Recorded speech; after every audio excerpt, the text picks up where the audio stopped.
انا قلت رايي. التصريحات غلط وتوقيتها غلط، ولكن لا تسبحه حسام حسن. يا جماعه بالراحه، خلاص الراجل غلط، والراجل غلط ده كان رياكشن، ما عرفش يتعامل في الموقف، معلش مع احترامي. النهارده لازم اتحاد الكره يطلب كابتن حسام وكابتن ابراهيم لجلسه طارئه، رئيس الاتحاد الاستاذ جمال علام، ويتحمل مسؤولياته ويقول ان كذا كذا كذا كذا، زي ما قلت لحضراتكم ان ما يبقاش في انترفيوهات الا في وجود مستشار اعلامي، وبعد استشاره المستشار الاعلامي لاتحاد الكره، ويتم تعيين مستشار اعلامي صاحب خبره كبيره.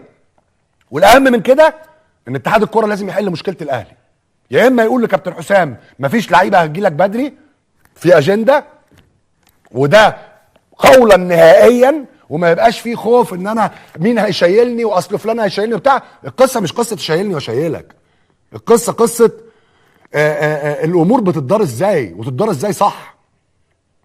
بعد كل اللي انا قلته لكم ده لازم القصه دي تتحل، لازم القصه دي. عايز افرجكم على الفيديو بتاع اليكس فيرجسون، يعني افرجكم الراجل عمل ايه، اتفرجوا حضراتكم.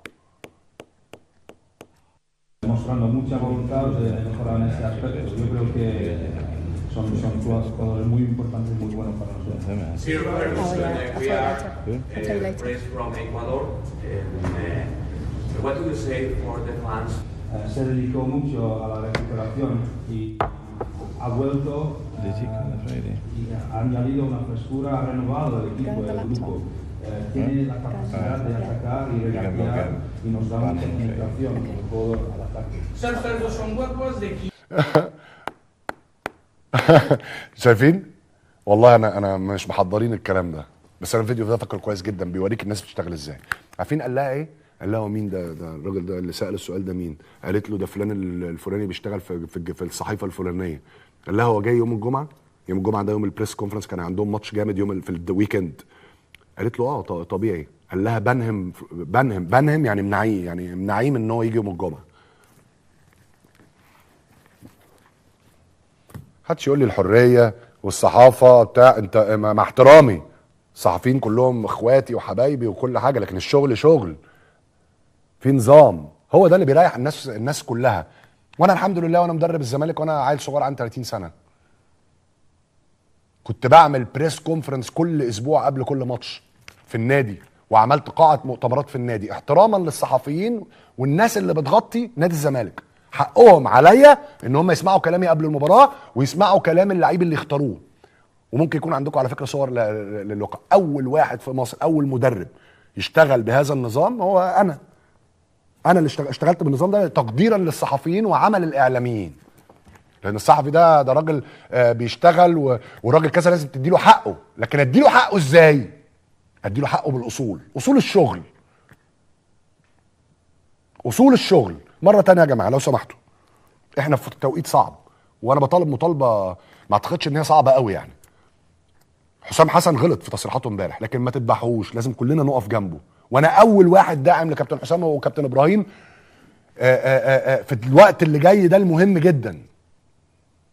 وان شاء الله يعني موضوع الاهلي يتحل، موضوع صلاح يتحل، وموضوع مرموش يتحل، ايا كان مين المتسبب فيه. ولازم نعدي الماتشين دول، وبعد الماتشين دول نقعد نتكلم مع بعض، نقعد نتكلم مع بعض، ونقعد ونقول والناس تقول رايها.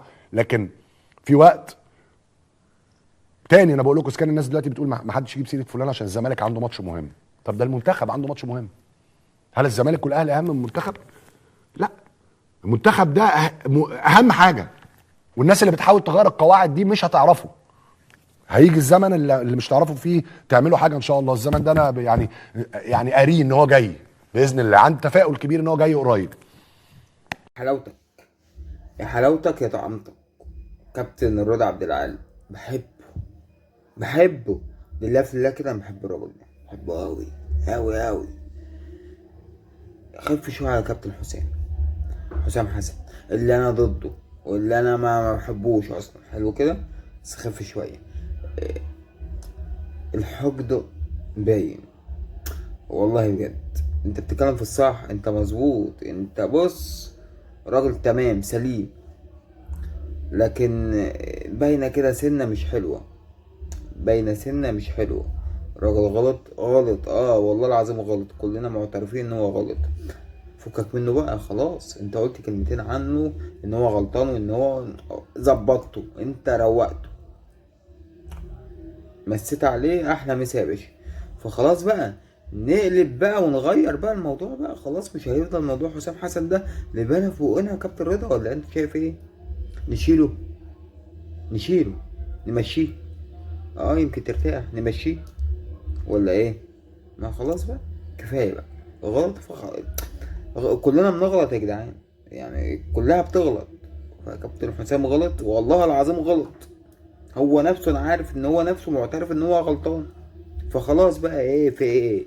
نعلق له المشانق، ما خلاص